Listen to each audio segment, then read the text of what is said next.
சரி, அடுத்ததாக வந்துட்டு ஒரு ஆங்கில புத்தகத்துக்கு போயிடலாமா? அவர் ஆங்கில புத்தகம் எடுத்தாலே பழைய காலத்து அந்த 1990 இல்லை 1904 1800 இந்த மாதிரி அந்த டைமில் எழுதின புத்தகத்தை தான் வருவார்.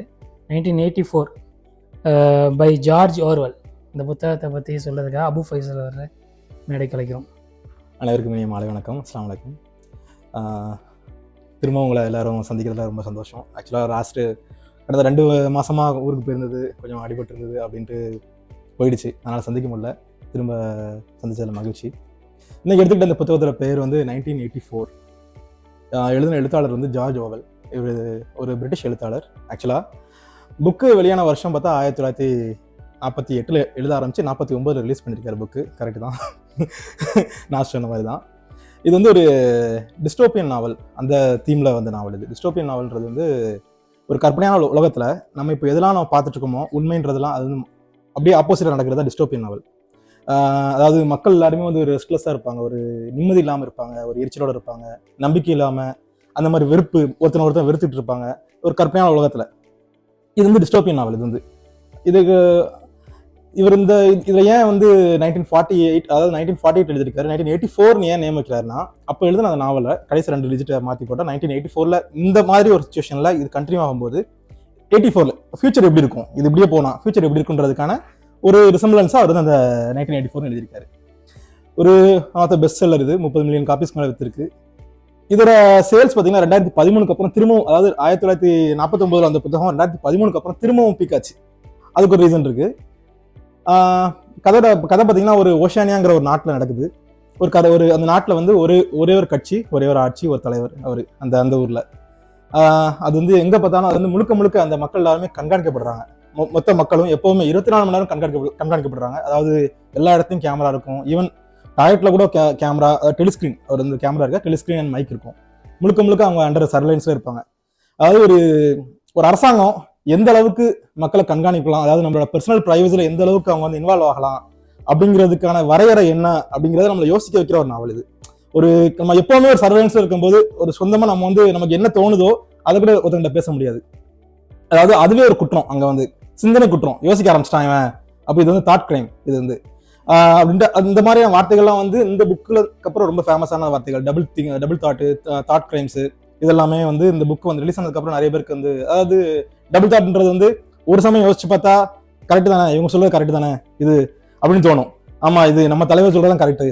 அடுத்த பார்த்தா இல்லையே தப்பா சொல்ற மாதிரி இருக்கு, இது சரியில்லையான்னு தோணும். ஆனா திரும்ப நம்ம என்ன பண்ணுவோம், பழசுக்கு வந்துடும், இல்ல அதான் கரெக்ட். அது ஒரு சுச்சுவேஷன்ல இது கரெக்டா தோன்றது, அடுத்த சுச்சுவேஷன் தப்பா தெரியும். ஆனா ரெண்டுமே நமக்கு வந்து சரின்னு நமக்கு வந்து அதே பாதையில போயிட்டே இருப்போம். இது வந்து டபுள் தாட். ஸோ இந்த மாதிரி மக்களை வந்து முழுக்க கண்காணிக்கிற ஒரு அரசாங்கம். அது வந்து அந்த ஓஷியானியாங்கிற நாட்டில் ஒரு 4 மினிஸ்ட்ரி இருக்காங்க. அதாவது 4 மினிஸ்ட்ரியோட பேர் இது எல்லாமே நான் சொன்ன மாதிரி எல்லாமே ஆப்போசிட் தான். Ministry of peace, love, ministry of abundance and இன்னொன்று வந்து மினிஸ்ட்ரி ஆஃப், அதாவது மினிஸ்ட்ரி ஆஃப் பீஸ் இவங்களோட வேலை என்னன்னா சண்டை போடுறது மட்டும் தான் வேலை, போருக்கு போறது மட்டும் தான் வேலை. இந்த மினிஸ்ட்ரி ஆஃப் பீஸ் எப்பவுமே போர்லேயே இருக்கிறது, மக்களை வந்து ஒரு பயத்தோடு வச்சுக்கிறது. போர் நடந்துட்டு இருக்கு, அங்க பாரு நம்ம எதிர்நாட்டு எப்பனாலும் வந்துடலாம், நம்மள எதிர்நாட்டில் நம்ம மக்கள்லாம் சண்டை போட்டு இருக்காங்க, எப்பனாலும் அவங்க இன்வைட் பண்ணிடலாம் நம்மள அப்படின்ற மாதிரி ஒரு இதுல வச்சுக்கிறது மக்களை. இதுதான் இவங்களோட வேலை. மினிஸ்ட்ரி ஆஃப் ட்ரூத், அதுலதான் நம்ம ஹீரோ ஒர்க் பண்றாப்புல. இவர் வந்து அந்த மினிஸ்ட்ரி ஆஃப் ட்ரூத்தோட வேலை என்னன்னு பாத்தீங்கன்னா, வரலாறை வந்து, அதாவது இந்த கதைப்படி எப்படின்னா, அதாவது உண்மைங்கிறதும் வரலாறுங்கிறதும் மாறிக்கிட்டே இருக்கும். அந்த கவர்மெண்ட் என்ன நினைக்குதோ அதுதான் உண்மை, அந்த கவர்மெண்ட் என்ன நினைக்குதோ அதுதான் வரலாறு. அந்த வரலாறை மாத்திட்டே இருப்பாங்க. ஸோ இந்த மினிஸ்டர் இவர் ஒர்க் பண்றதே அந்த மினிஸ்ட்ரி ஆஃப் ட்ரூத், அதாவது உண்மை அமைச்சரவையில தான் ஒர்க் பண்றாரு இவர். அதே மாதிரி மினிஸ்ட்ரி ஆஃப் லவ், யாரெல்லாம் அந்த யோசிக்கிறாங்க, சிந்தனை குற்றம் பண்றாங்க, அதாவது அவங்க எல்லாம் பிடிச்சி அரெஸ்ட் பண்ணி அவங்களுக்கு வந்து சீர்திருத்தம் பண்றதுதான் இந்த மினிஸ்ட்ரி ஆஃப் லவ்வோட வேலை. அவங்க என்ன பண்ணுவாங்கன்னா, அதாவது சின்ன குற்றத்துக்கு ஒரு 5 ஆண்டு அடிமையாளை பார்த்துட்டு போன்றுவாங்க. பெரிய குற்றம்னா தண்டனை மட்டும் இல்லை, அதாவது மரண தண்டனை மட்டும் இல்லை, அப்படி ஒருத்தன் இருந்தாங்க அதுக்கான ரெக்கார்டே அழிச்சிருவாங்க பேக் எண்ட்ல. அதாவது ஒரு வீட்டுல 2 பசங்க இருக்காங்க, அவன் வந்து யோசிக்க ஆரம்பிச்சிட்டான், கவர்மெண்ட் ஏற்று இவங்க பண்ற சரியா தப்பான்னு யோசிச்சிட்டானாலே அவனை தூக்கிட்டு போயிருவாங்க. என்னாச்சுன்னு யாருக்கும் தெரியாது, ஃபர்ஸ்ட் ஆஃப் ஆல் கேள்வி வைக்கிறதுக்கு யாரும் முடியாது. அவனோட ஹிஸ்டரியை என்டையரா அழிச்சிட்டு, அதாவது இப்ப நம்ம ஒரு பழசெல்லாம் நமக்கு எப்படி ஞாபகம் இருக்குது, நம்ம வந்து பேசுறோம் வைக்கிறோம், அதுக்கு தொடர்புடைய ஆட்களை பாக்குறோம், அதனால நமக்கு ஞாபகம் இருந்துட்டே இருக்கு, பழசை பத்தி நம்ம பேசிட்டே போயிட்டு இருக்கோம். அப்படி ஒரு விஷயமே இல்லாத மாதிரி ஆக்கிடுவாங்க. இந்த வீட்டுல ஒரு பையன் தான் நமக்குன்ற மாதிரி அவங்களுக்கே யோசிக்க வச்சிருவாங்க. அந்த மாதிரி அந்த ஹிஸ்டரி ஃபுல்லா அழிச்சிறது தான் இவங்களோட வேலை.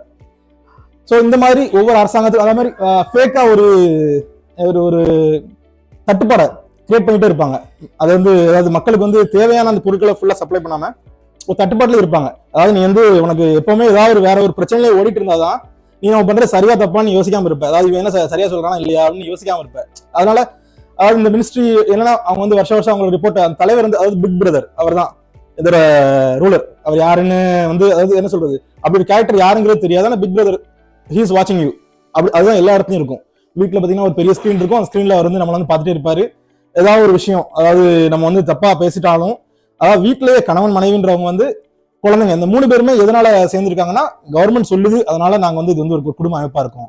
அதாவது அரசாங்க ஒரு ஒரு கவர்மெண்ட் சொன்னதுனால நம்ம வந்து குடும்பம் அதாவது இவன் கணவர் வந்து தப்பா ஏதாவது கவர்மெண்ட் எடுத்து ஏதாவது யோசிக்கிறாரு வைக்கிறதுனாலே மனைவி வந்து சொல்லி கொடுத்துடலாம். குழந்தைகளை வந்து சின்ன வயசுல இருந்து அவங்க வந்து அந்த மாதிரி உளவாளிகளாவே வந்து வளர்ப்பாங்க. அதாவது ஃபுல் அண்ட் ஃபுல் அவங்களோட அட்ராக்ஷன் எல்லாமே தலைவர் நோக்கி தான் இருக்கும் அந்த மாதிரி. ஸோ இப்படி ஒரு அரசாங்கம் வந்து ஒரு இந்த மாதிரியான சுச்சுவேஷன்ல அவர் ஏன் இந்த கதையை எழுதுறாருன்னா 1948 2 உலக யுத்தங்கள் முடிஞ்சதுக்கு அப்புறம் பல இசம்ஸ் வருது. அதாவது ஒவ்வொரு நாடும் ஒவ்வொரு கம்யூனிசம் சோசியலிசம் சொல்லி ஃபாலோ பண்றாங்க. அப்ப இவர் வந்து லண்டன்ல இருக்காரு. அப்ப அவர் வந்து யோசிக்கிறாரு இந்த மாதிரியான சுச்சுவேஷன்ல ஒரு மனிதன் ஒரே ஒரு ஆட்சி ஒரே ஒரு கட்சி மட்டும் ஆட்சி பண்ணா இது என்ன மாதிரியான ஒரு ஈவில் எஃபெக்ட்ஸ் என்ன மாதிரி நாளைக்கு ஃபியூச்சர் நடக்கும்ன்றத பத்தி எழுதுறாரு. நிறைய மக்கள் யோசிச்சு பார்க்கும்போது இந்த கதை நீங்க படிக்கும் போதே நமக்கு வந்து என்ன வரும் கூடவே நமக்கு வந்து இது வந்து சில விஷயங்கள் நமக்கு வந்து ஒத்து போகும். பல விஷயங்கள் நமக்கு ஒத்து போகும். சொல்ல போனா இது நமக்கு நடந்திருக்கு அல்லது நம்ம அனுபவப்பட்டிருப்போம். இந்த மாதிரி விஷயங்கள்ல நம்ம கேள்விப்பட்டிருப்போம். இதெல்லாம் வந்து பாத்தீங்கன்னா இந்த கதையில நம்ம கூடவே வரும் சில விஷயங்கள் நம்ம யோசிச்சு பார்க்கும்போது.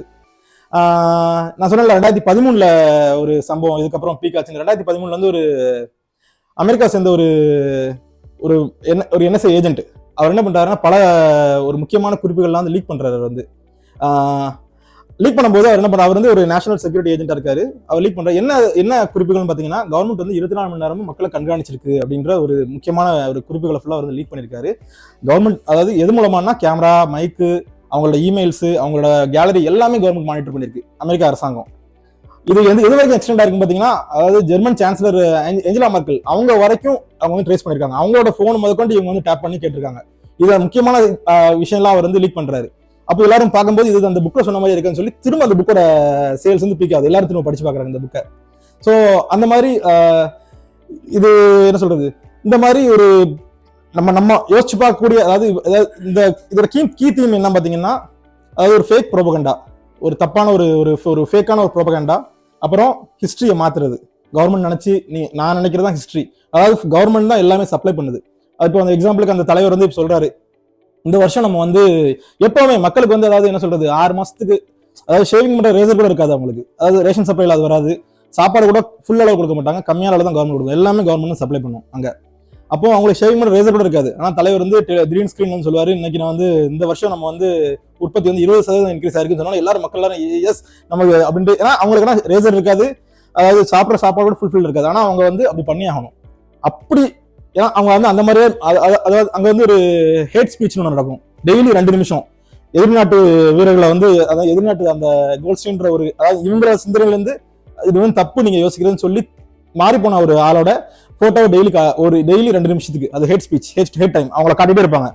நீ பாரு அவனை பாரு நான் இல்லைன்னா என்ன ஆகும்னு பாரு அப்படிங்கிறதுக்காக டெய்லி கரெக்டா 11 மணிக்கு அசம்பிள் ஆயிடுவாங்க. அவன் வருவான் அவனோட ஃபேஸ் வரும். பார்த்தோன்னே மக்களுக்கு ஒரு விருப்பம் வரும். இவனை காட்டுற நீங்க வந்துட்டு ஒரு அவங்கள அதாவது இந்த வெறுப்பை காட்டி ஆகணும். காட்டலைன்னா அதுவும் ஒரு கிரைம் ஃபேஸ் கிரைம். இவன் யோசிக்கிறான் நம்ம யோசிக்க ஆரம்பிச்சிட்டான் தூக்கிட வேண்டியதான் அப்படின்ட்டு அது ஒரு குற்றவாங்க. அப்போ அவங்கள அதாவது என்ன ஆகும்னா அவங்க வந்து அந்த நாட்டு வந்து எல்லா இடத்துலயும் போர்ல இருக்குல்ல யுத்தத்துல இருக்குல்ல அதெல்லாம் காட்டுவாங்க. அந்த நாட்டுல அதாவது இவர் இல்லைன்னா என்ன ஆகும் ஃபர்ஸ்ட் அந்த வீரர்கள்லாம் காட்டுவாங்க. இவர் இந்த கோல்ஸ்டீன் வருவாரு. இவரோட புரோபகண்டா வரும். இவர் என்ன பேச்சு சுதந்திரம் கருத்து சுதந்திரம்னு பழைய காலத்து விஷயம்லாம் சொல்லிட்டு இருக்காங்கன்னு சொல்லிட்டு இவங்க எல்லாருக்கும் தோணும். இவங்க மக்கள் எல்லாத்துக்குமே இன்னும் அதாவது நம்ம வந்து ஒரு டிக்டேட்டர்ஷிப்ல அண்டர்ல வந்துட்டோம். இப்படி இருந்து இவன் பழச மாதிரி கருத்து சுதந்திரம் எல்லாம் பேசிட்டு இருக்கான இவன் அப்படின்ட்டு இவங்களுக்கு தோணும். அதுக்கப்புறம் அந்த எதிர்நாட்டு அதாவது அவங்க பேச்சை ஃபுல்லா கேட்க முடியாத அளவுக்கு எதிர்நாட்டு வீரர்களோட பேக் சைட்ல வந்து அந்த அவங்க யாருக்குள்ள ஈஸ்ட் ஏஷியா யுரேஷியா அந்த மாதிரியான கண்ட்ரிஸ் அதாவது இந்தியா கூட அவங்க வந்து போர் அதாவது அந்த நாட்டுல வந்து இந்தியா கூடயும் போர் பண்ணுவாங்க. அந்த வீரர்களோட எல்லாம் பேக்ரவுண்ட்ல வந்துருவாங்க. பார்த்தோன்னா மக்களுக்கு ஒரு பயம் வரும். அப்ப தலைவர் வருவாரு நான் இருக்கேன் அப்படின்ற மாதிரி. உங்களுக்கு யாரு பிக் பிரதர் வருவாரு நான் இருக்கேன் நான் இல்லைன்னா நீங்க என்ன ஆவீங்கன்னு பாருங்க அப்படின்னு காட்டுற மாதிரி. இவன் இருக்கான் நான் இல்லைன்னா என்ன ஆகும் இவனை வந்து உங்களுக்கு பிடிச்சி போயிருவானுங்க நான் இருக்க போய் எல்லாத்தையும் நான் வந்து வச்சிருக்கேன்னா மக்களுக்குலாம் ரிலாக்ஸ் வந்துடும். அப்போ இவங்க பேசுறது யோசிக்கிறது வைக்கிறது எல்லாமே அதை பொறுத்து தான். கதையில அதாவது இப்போ இந்த சுச்சுவேஷன்ல ஒரு மீட் பண்ணக்கூடிய 4 கேரக்டர்ஸ், இவங்களுக்குள்ள நடக்கக்கூடிய விஷயங்கள்லாம் கதை. இந்த ஒரு நம்ம ஹீரோ, அவங்க ஒரு ஹீரோயின், இவங்க எல்லாம் மீட் பண்ணி எப்படி அவங்க அதாவது உங்க ஒரே ஒரே ஒரு ஆங்கிள் யோசிக்கக்கூடிய மக்கள் எல்லாம் எப்படி ஒன்னா ஆகுறாங்க, அதுக்கப்புறம் அவங்களுக்கு என்ன நடக்குதுன்றதான் கதை. ரொம்ப ஒரு நல்ல ஒரு, அதாவது என்ன சொல்றது, ஒரு ஃபிக்ஷனல் ஸ்டோரி தான். ஆனா கண்டிப்பா இது வந்து நம்ம எல்லாருமே வாசிக்கணும் கண்டிப்பா. ஏன்னா நமக்கும் இது வந்து நம்ம அனுபவப்பட்ட மாதிரி இருக்கும், கேட்ட மாதிரி இருக்கும். ஏன்னா சில விஷயங்கள் நம்ம வந்து ஈஸியா நிறைய பேர் வந்து நம்ம சொல்லிடுறோம். நிறைய விஷயங்கள் என்ன சொல்றது, இதெல்லாம் நம்ம படிச்சு பார்க்கும்போது நமக்கு தெரியும், ஓகே இது வந்து ஆல்ரெடி படிக்கும்போது நல்லா இருக்கு, நடக்கும்போது நமக்கு எவ்வளவு கஷ்டமா இருக்குன்றது நமக்கு புரியும். கண்டிப்பா இந்த புக் எல்லாரும் வாசிங்க. நான் ஃபுல்லா சொல்லல கதையை, கண்டிப்பா எல்லாரும் அதை வாசிச்சு பாருங்க. ரொம்ப நன்றி.